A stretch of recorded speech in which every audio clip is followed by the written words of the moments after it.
আমি এখানে 1 কাপ পরিমাণ গুঁড়া দুধ নিয়েছি। এটা ফুল ক্রিম গুঁড়া দুধ, আপনারা যে কোনো ব্র্যান্ডের গুঁড়া দুধ ব্যবহার করতে পারেন।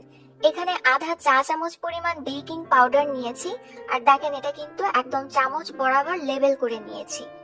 এখানে ঘি আছে, এটাও কিন্তু ওই একইভাবে 1 টেবিল চামচ নিয়েছি আর লেবেল করে নিয়েছি। এবার এই 3টে উপকরণ খুব ভালোভাবে হাত দিয়ে মিশিয়ে নিতে হবে। অনেকেই এই স্টেপটা করার সময় যেটা করে তাড়াহুড়া করে মিশিয়ে নেয়।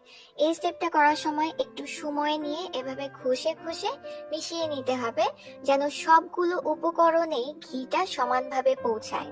এবার লাগবে ডিম। ডিমটা অবশ্যই রুম টেম্পারেচারে হতে হবে। ফ্রিজ থেকে বের করে যদি মিষ্টিটা তৈরি করেন তাহলে কিন্তু মিষ্টিটা ভালো হবে না। এখন এই ডিমটাকে খুব ভালোভাবে ফেটে নিতে হবে, যেন ডিমের সাদা অংশ আর কুসুমটা একসাথে মিশে যায়। এখন এই সম্পূর্ণ ডিমের মিশ্রণটা আমি যে গুঁড়া দুধটা মিশিয়ে রেখেছিলাম সেটার মধ্যে নিয়ে নিলাম। এবার এই সবকিছুকে একত্রে খুব ভালোভাবে মেখে নিতে হবে। আপনারা যারা ডিম ছাড়া এই রেসিপিটা করতে চান, আমার কিন্তু ডিম ছাড়াও একটা রসমালাইয়ের রেসিপি আছে, চাইলে সেটাও দেখতে পারেন।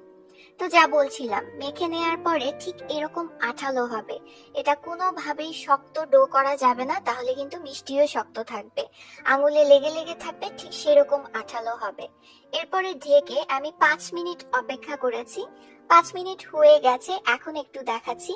একটু আগে কিন্তু আঠালো ছিল, আঙুলে লেগেছিল, এখন দেখেন এটা কিন্তু আঙুলে আর লেগে আসছে না, কারণ এটা সেট হয়ে গেছে। এখন হাতে সামান্য একটু ঘি মেখে নিয়েছি, জাস্ট একবার হাতে মেখে নিলেই চলবে। এরপরে দেখবেন এই ডুয়ের যে ঘিয়ের অংশটা আছে সেটা দিয়েই আপনি শেপ করে নিতে পারবেন। অল্প অল্প করে নিয়ে ঠিক তৈরি করে নিয়েছি, দেখতে পাচ্ছেন। এটা স্মুথ এবং মসৃণ করে তৈরি করবেন। খেয়াল রাখবেন মালাই চাপগুলো যেন ফেটে না যায়। তো আপনারা ছোট না বড় তৈরি করতে চাচ্ছেন সেটার উপর নির্ভর করছে, আপনারা চাইলে আরো বড় করে তৈরি করতে পারেন। দুধে বলক আসার সঙ্গে সঙ্গে মিষ্টিগুলো অ্যাড করতে হবে, অর্থাৎ মালাই চাপ অ্যাড করতে হবে। চেষ্টা করুন সবগুলো একসঙ্গে ঢেলে দিতে। একটা একটা করে দিলে কিন্তু সময় লাগে, দেখা যায় কোনোটা আগে ফুটে ওঠে, কোনোটা একটু পরে।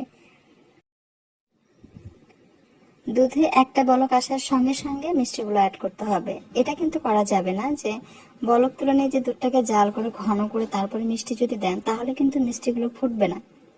তাই চেষ্টা করবেন একটা বলক আসা মাত্র সঙ্গে সঙ্গে অ্যাড করতে। আবার এটা করা যাবে না যে বলক আসেনি কিন্তু মিষ্টিগুলো অ্যাড করে দিলেন। এগুলো প্রতিটি টিপস গুলো আপনাকে ফলো করতে হবে। মিষ্টি দেওয়ার